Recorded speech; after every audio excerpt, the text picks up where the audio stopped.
I know I said I wouldn't be doing OU for Clash of Kings, but one of my team members did not want to play this week, or they kind of needed a break, so I was like, fine, I'll play. Like, the whole reason I joined Clash was so I didn't have to play, just because I just wanted a captain and just be like, oh, hey, just help these people out and see how things go.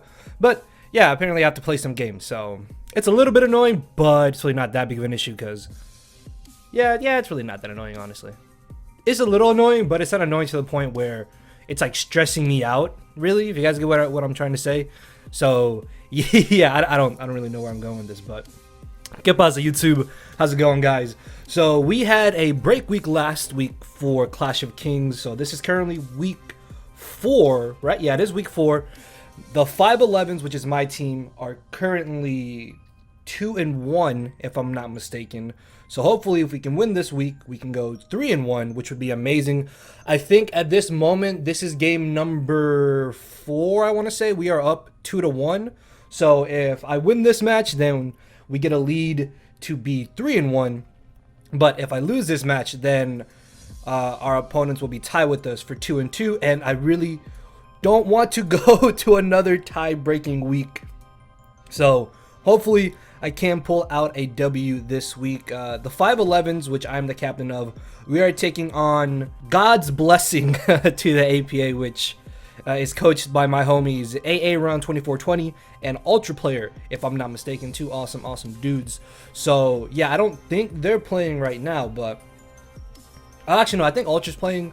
I don't know who he's playing though, but I'm playing Ryo Hayamaru. I probably butchered that and I'm so sorry. So yeah, I haven't really heard of Ryo, but I'm gonna go into this game just expecting the absolute worst, because that's how I tend to typically play.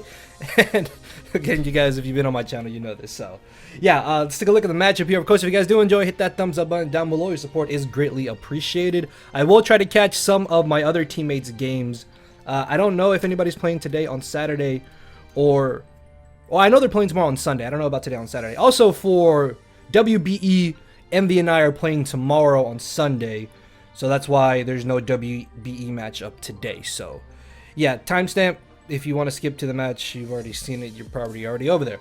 So let's take a look at our matchup here real quickly. Don't want to take too long on this. So we kind of have similar teams in the sense that Alakazam and Landorus, to both of our opposing teams, are actually very threatening, I'm not gonna lie. The biggest issue though going into this match is 100% ALOLAN MUK.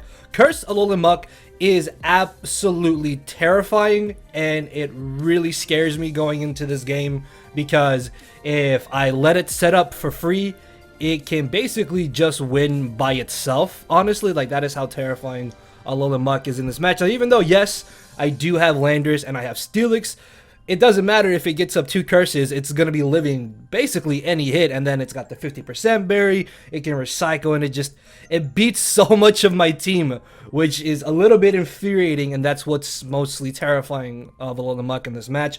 I honestly do not expect Komodo whatsoever in this game. I have a Tapu Fini. Even if he has Poison Jab, it's really not going to be that threatening, and because of the Misty Terrain, his Dragon Stab is basically not a problem whatsoever, so I really don't expect that. I do expect the Suicune to potentially come, the Muk, Landorus, and Alakazam. Then the last 3, I guess, can be in combination of his last 4, but I really feel like SixftHax, Whimsicott, and Rotom have a much better matchup than Kamo in this game, so again, don't really expect Kamo. Whimsicott, I guess, could be annoying offensively supportive with maybe like Prankster, Stun Spore, or Encore. SixftHax, just a fat pivot, is also kind of annoying. And then Rotom Frost Dual Stab is also really problematic going into this game. But between like SixftHax and a super fat Reuniclus, we should be able to kind of pivot around it. And if we can get up rocks, it hopefully won't be that big of an issue. So let's take a look at our first team member here, Mega Alakazam. And I want to give a quick shout out to the boys TJ, Metal, Legit, and Harris for helping me just touch up the final squad here. So this set, I think, originally had Miracle Eye over counter, but the issue with Miracle Eye is that Muk can just freely switch out on Miracle Eye, and then I just get wrecked by knockoff essentially if I try to Miracle Eye, and then it goes really bad. So TJ suggested, why not counter? Because the great thing about counter is that I can tank a knockoff and deal back double the damage. Now the only issue with that is that I needed to EV this Mega Alakazam to the point where I could take enough damage to ensure that I one-shot Muk back, because I think I was originally max defense on this set, but I messed around with the EV spread and made it to the point where if he's not adamant max attack, I always live one knockoff, and I guarantee doing enough damage to where I will always finish him off from full HP, and after Stealth Rocks, it's basically guaranteed regardless, essentially is what I'm trying to say. I think unless he gets like absolute min damage from full HP, he lives, but as long as I knock him out, then it's fine. But ALOLAN MUK is easily the biggest problem going into this match, and you guys are going to hear me mention him quite a few times. But yeah, I don't know if I could have gone like Modest maybe instead and then put the rest in defense, then that way I would have more special attack investment, but I guess it doesn't really matter that much at this point.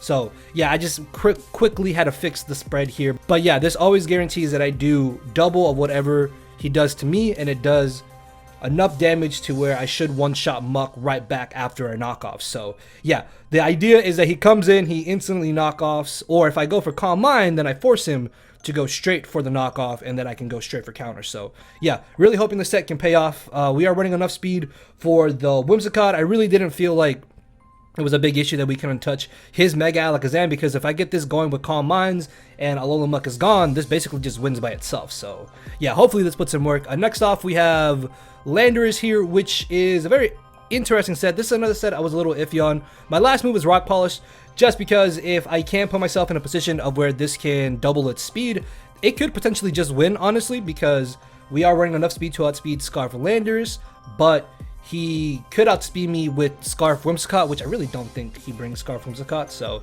the only real thing we had to cover was Scarf Landorus. So yeah, this can definitely win late game. Even then, Adamant Max Attack, Edgequake, what? Yeah, Edgequake coverage, and HP Ice basically hits the entirety of my opponent's team pretty hard. So honestly, even if this can't set up, it's still going to be doing pretty good damage. So yeah, next off we have Choice Scarf, Adamant, and Frenate, because the way his speed tiers are, I don't outspeed the Whimsicott or the Alakazam, and then I can still outspeed Landorus if I'm Adamant. So I was originally going to go Scarf Landorus and Bandit Infernape, but I figured Z-move Landorus was ultimately just a lot better, and then Infernape's Dual Stab is much more beneficial for me to lock myself into, as where if I lock myself into Earthquake with Landorus, that could be bad, and Earthquake is the only real spammable stab that Landorus has, but Infernape has Flare Blitz and Close Combat, which still do really good damage to the majority of his team. So yeah, that's also very, very handy. So Landorus is one of my main answers for the ALOLAN MUK, and Infernape also has a move for ALOLAN MUK, which is Encore. Encore can come in very, very handy, so I can trap him into the Curse or the Recycle. Encore also does help against the Suicune, I suppose, if for some reason it gets out of hand, but it really shouldn't, because we have Tapu Fini here, which this set is specifically made to ensure I do not get murdered by Suicune. So Tapu Fini, in theory, should always beat Suicune 1v1. I don't think there is any way that Suicune should beat Tapu Fini 1v1, so I'm not really too concerned about the Suicune so long as I have Tapu Fini around. But the nice thing about Tapu Fini too is that it can honestly pivot around so much of his team, and it's ridiculously bulky. So as long as I have my leftovers, then this thing is always going to be very, very handy. I would have liked the secondary stab, but I need Nature's Madness just because instant 50% is amazing. Taunt stops, setup, and recycle from Muk. Knockoff is also very, very important because I can knock off Muk's potential 50% berry,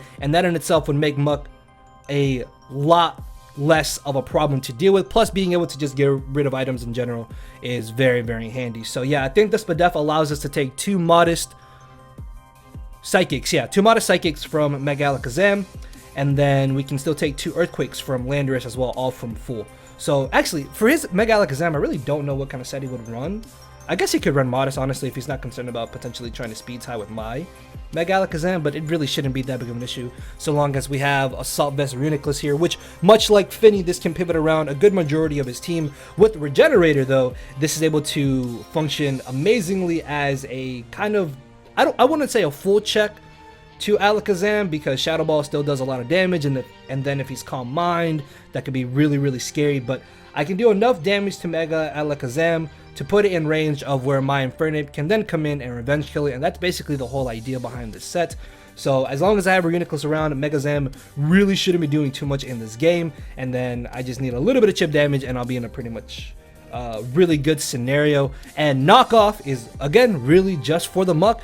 If I'm in the scenario, I might be willing to leave in Reuniclus on the muck just so I can get rid of its berry, because that is how big of a threat ALOLAN MUK really is in this battle. Like, if it just gets curses going, then that's going to be very, very terrifying. So yeah, Psychic, Shadow Ball, Focus Blast basically hits everything, so that's really it. And then our last team member here is SixftHax, which I guess this kind of acts as a check to Muck as well, because we have Stab, Earthquake, but if it curses up, that's really bad, and I really could not fit Roar on this set as much as I wanted to. Ice Fang with Sheer Force does really good damage to Landorus if it's offensive. A Gyro Ball hits the Alakazam and the Whimsicott, and then Earthquake, ALOLAN MUK, and then I needed Stealth Rocks, so yeah, we have Stealth Rocks. I guess I could have put Rocks on Landorus over Rock Polish, but it's really not that big of an issue, because I don't expect to Rock Polish with Landorus, but if SixftHax can get up Rocks and maybe damage something, then hey, that's going to be amazing, because that's more than I expected to do in this game, honestly. If it just gets up Rocks, it can go away, but if it does more, then awesome. So yeah, that's going to be our squad, guys, and let's jump into the battle, guys. So we have our match here. For those of you who kind of just skipped towards this point in the video, right now it is week number 4 in the Clash of Kings. My squad, the 511s, are currently up 2-1 in this week's game against God's Best Cuties. What? They have such a ridiculous name. God's Blessing to the APA. Yes, as you guys can see here. So yeah, we are up 2-1, so if I win this game, we're up 3-1, and then we only need one more victory to win out the week. But if I lose, then we're tied 2-2, and things can get a little bit bad from there potentially. So yeah, hopefully we can win, and I can put our team up 3-1. So if you guys enjoy this, hit that thumbs up button down below. Comment down below as well, what is your favorite Mega in Draft League format? I've realized in 8-mon format, Mega Alakazam is actually really amazing. Like, I've seen it do so much work. This is my first time using it in 8-mon format, even though I have it in a regular Draft League, the EWT. In 8-mon format, I definitely think it's a lot more scary. And looking at the team preview here, both of our Mega Alakazams are terrifying to our opposing teams. However, though, my opponent has a very, very clean answer to my Mega Alakazam, which is the ALOLAN MUK. I need to get rid of this ALOLAN MUK. This is 100% hands down the biggest problem in this entire matchup and just the match in general. Yes, I have Landorus and SixftHax, but if this gets curses going, then it's going to be taking nothing from Earthquakes, then it's going to be recovering back its HP with the 50% berry.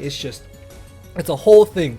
So I need to be very careful with this ALOLAN MUK. Landorus late game could be a little bit terrifying as well if my team is really weakened and it turns out to be set up. I have no idea what this Komodo set is going to be. I did not expect Komodo whatsoever to come to this game. I thought that he would either bring the Rotom Frost or the SixftHax over Komodo, but here's Komodo, and I really don't know what to expect from this thing. Whimsicott, I think it's just going to be offensive with some type of support moves like Encore potentially. And then Suicune should not be a problem as long as I have my Tapu Fini, and then Alakazam shouldn't be that big of an issue so long as I have Reuniclus around at a good enough amount of HP. So looking at leads, I figured that maybe he would just lead off with his Landorus to try and get up Stealth Rocks turn 1. Although if he led off with Komodo, that could be a little bit scary, but I really didn't think Komodo would be a potential Stealth Rocker. Although I guess like Focus Sash lead Rocks kind of made some sense, but regardless though, I didn't think he would lead Komodo, so I decided to lead off with my SixftHax as he decides to lead off with the Suicune. So obviously this is really bad, and I'm going to be forced to switch right into my Tapu Fini. Not gonna lie, I almost stayed in with my SixftHax, thinking of going for the Stealth Rocks, expecting him to think I would switch out because obviously I'm a SixftHax. I don't want to stay on a Suicune, but I figured it's still early in the match. Obviously, it's turn 1. I need to be safe here. So I'm going to switch right into my Tapu Fini as he does actually end up going for the Scald. Now, I'm going to speed up this little portion right here because he ends up being very stubborn with this Suicune as I go for the knockoff in hopes that I could catch the incoming Whimsicott or the ALOLAN MUK, because if you look at his team, his only real switch into Moonblast now that he doesn't have the SixftHax is either ALOLAN MUK or Whimsicott. If I can get rid of the berry or I guess an Assault Vest on ALOLAN MUK, that's absolutely huge because again, ALOLAN MUK is so terrifying.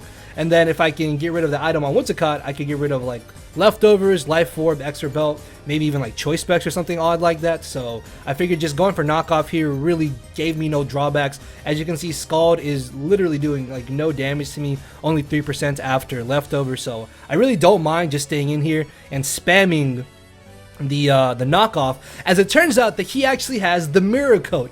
So that is something I did not expect whatsoever going into this game, and that's actually a little bit scary, because if I Nature's Madness him or Moonblast him as he goes for the mirror coat, he's going to absolutely smack my Tapu Fini, and I really don't want this to get entirely too low. So my plan is to just keep spamming knockoff until my terrain ends, and then I was actually going to switch into Reuniclus and switch right back into Fini to get my terrain back up, because I don't want to get burned or potentially toxic by the Suicune. But he actually roars me into my Reuniclus, which I am perfectly fine with, because now I'm thinking, oh hey, ALOLAN Muk is coming in, right? ALOLAN Muk is going to switch in here, I'm going to knock off the Figgy Berry and I won't have to worry about it. No, he's stubborn, as I mentioned, with this Suicune, and he's just staying in. As I bring in Fini, he roars me into my Alakazam, which is fine, because here I'm going to decide to just go for the Side Shock. At this point I figured, okay, he's not bringing in the ALOLAN Muk. He's already seen that I have knockoff on 2 Mons. He may expect me to Miracle Eye here, so I'm just going to Side Shock, thinking that he will stay in, and luckily that is what happens, as he actually decides to go for the Scald, and then I recover this turn thinking, well, if he brings him up now, I'll be at full HP and I can hopefully force him to go for the knockoff, but he goes for the mirror coat, as in comes the Muk on my Side Shock. At this point, I do not know what this ALOLAN Muk is, but worst case scenario is that he's cursed, but I'm hoping maybe just maybe, he's going to be like Pursuit, so then I can tank the Pursuit, do some damage with counter, and see if he is Assault Vest or potentially a 50% berry. So I go straight for the counter as he goes for the curse, and this is not at all what I wanted to happen in this battle. So now this is a little bit scary. Thankfully though, I do have Landorus at full HP. I'm adamant max attack. So if he doesn't curse again, a ground EMZ Earthquake will guarantee knock him out. There's a chance that maybe he goes for the knockoff here, but he does make the better play in going for a secondary curse. Now I checked the calcs, and as long as he's not running any type of physical defensive E's, if he is just max HP, even at +2, an adamant max attack Z Earthquake should one-shot this Muk from full HP.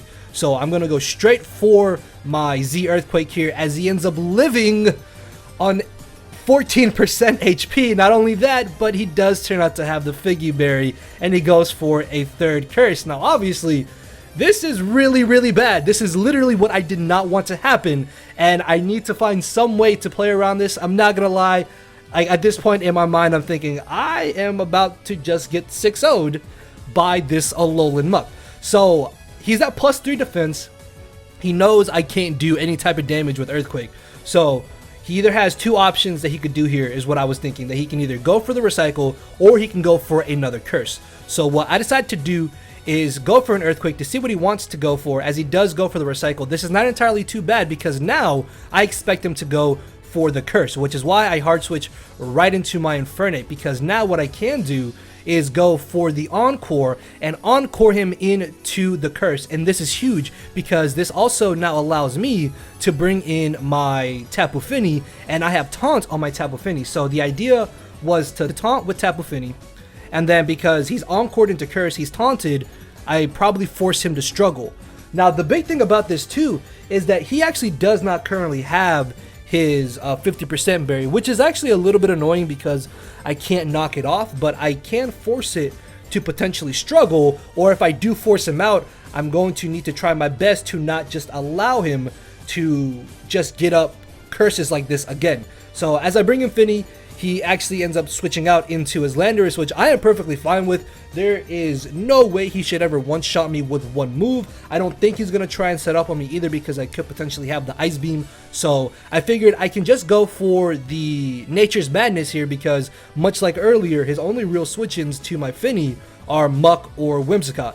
I guess he could sack off the Suicune, but as we saw, I'm faster than the Suicune, so I really don't mind if he does decide to bring it in here, which is what he does, as I will be able to outspeed the Suicune the following turn and finish him off. So now I no longer have to worry about that. But also, with Suicune being gone, his only fire resist is Komodo. So Scarfed Infernape is actually looking pretty good right now in this match. So in comes the Alakazam. I am terrified of this. So I switch right into my Reuniclus. Unfortunately though, he ends up tracing my Regenerator. I thought he would trace my Misty Terrain, not Regenerator, so this is a little bit scary as he then reveals to have the Calm Mind. So I'm in a bit of a tough position right now. I need to be aggressive against this Alakazam and just try to do as much damage as I can, so I can hopefully put him in range of where Infernape will be able to revenge kill him. As he goes for the Shadow Ball, does 45% to me. I figured that after he sees that my Shadow Ball did such little damage, he might want to try and go for a Calm Mind or another Shadow Ball just so he could beat me directly, and then he can switch out later because of Regenerators. So I'm gonna make an aggressive switch here into my Infernape. I'm gonna fix his background. Hold on, this is actually kind of annoying me. So yeah, I'm gonna switch into my Infernape here, expecting him to Calm Mind or Shadow Ball. I could take a Shadow Ball. I think the max it did was like 73%, and I checked the damage calcs. The damage I did to him and the damage he did to me definitely informed me that he was max HP, so he probably was not running a lot of special attack investment whatsoever. So he was max speed, max HP guaranteed, or had very little special attack investment. So I felt comfortable here in just making the aggressive switch into Infernape, as he does end up going for the Calm Mind. And this is great because now I'm in a position of where an Adamant Scarfed Flare Blitz 100% knocks out this Alakazam. Although there is a chance that he could want to switch out as well, but even if he switches, Flare Blitz smacks whatever comes in, and I am definitely faster than his Landorus if he is Scarfed. Even at -1, I'm still going to be doing pretty good damage to him. And unfortunately, U-turn was a damage roll at this point. I think it was like 64% min to like 73% max, so it was like a 60-some-ish% roll in my favor, and I really didn't want to let him get out of this scenario without being punished, because if I went for U-turn, I would have to U-turn into potentially my Reuniclus, and then from there he can switch out, he can gain back HP with the Regenerator, and he keeps the Alakazam around for later in the match. And I just wanted to avoid that entire scenario, which is why I decided to just be really aggressive here, and I go straight for the Flare Blitz, knocking out the Mega Alakazam, which is amazing because now I no longer have to worry about that. And even though Komodo does come in here, reveals that he's Substitute. Now, as soon as I saw Sub, I was like, oh damn, he's about to belly drum on me. But that's really not that scary, honestly, because all I really need to do is get off a bit more damage on this Komodo, and my Infernape revenge kills him. Basically, there was no way that Komodo coming in, it didn't matter what he did. It didn't matter if he Swords Danced, if he autotomized, if he autotomized, or if he Dragon Danced. Like, there's no way he should ever one-shot my Finny from full HP. So I was pretty comfortable in just making the aggressive switch here and locking myself into Flare Blitz. Even though it did give Komodo the chance to set up, I still have plenty of resources in the back that should still deal with Komodo if it does come in. So he does sub here. Turns out that he does unfortunately have the belly drum, but this again is really not that bad. I can break the sub, and I'm going to decide to sack off my Steelix here. But as you're going to see, it turns out that he actually does not have a move to hit my Steelix with. So I'm able to knock out the Komodo. In comes the Whimsicott. I'm just going to jar a ball for damage, honestly, as he turns out to have the Focus Sash, and the background is broken again. I guess the match is almost over. It's really not that big of an issue. So down goes Whimsicott. In comes the Landorus. I'm just going to sack off Steelix because obviously I don't really need it at this point, as he U-turns out into the ALOLAN MUK, and I bring in my Landorus. Now, this turn is a little bit tricky just because if I Earthquake and he brings in Landorus and his Landorus has HP Ice, then because he most likely is faster than me, he can probably 2-hit KO me before I can 2-hit KO him. So I really wanted to Rock Polish in this scenario, but then I started to think, well, if he goes for Curse, that could be a little bit bad, but why would he Curse in the face of a Landorus? If he goes for Recycle, I can just knock him out with Earthquake. So ultimately I figured that honestly just Rock Polishing here is probably my better play regardless. So he ends up going for the knockoff, does no damage to me, and I will be able to finish off the Muk with the Earthquake. His last Mon being the Landorus cannot beat the entirety of my team, so I will be able to get off damage with the HP Ice, as he ends up going for the Explosion and doesn't give me the satisfaction of getting the final kill. So good game to Ryo. I apologize again if I butchered your name. I guess from this match, the way that it played out, ALOLAN MUK actually wasn't that terrifying. It was only really scary early game. If I didn't play around it correctly like I did, then it definitely would have been able to beat me. Like, encoring this in to the Curse was what basically saved me, honestly. Otherwise, I probably would have lost, because My outs at that point were to knock off the 50% berry and just try to beat this thing down, but because of the tech Encore on Infernape, it literally just saved me from getting absolutely body bagged in this game. So yeah, make sure to always cover Alolan Muk, guys. That thing is so terrifying, even if you have double ground types on your team. So yeah, hopefully you guys did enjoy the match. If you did, you know what to do. Hit that thumbs up button down below and let me know what your favorite mega is in Draft League format, and I will see you all tomorrow most likely, or next week. So yeah, later everybody. Because my brain and heart are both tied in a knot, and this hinders me from crying a lot. This causing me to show no emotion. But when I said I cared, I wasn't joking. But I guess it's too late for me to become broken. For now, I'm living with no more pain, tears, or hoping. I'm just coasting. Yeah, I said I'm coasting. No more pain, tears, and hoping. For real.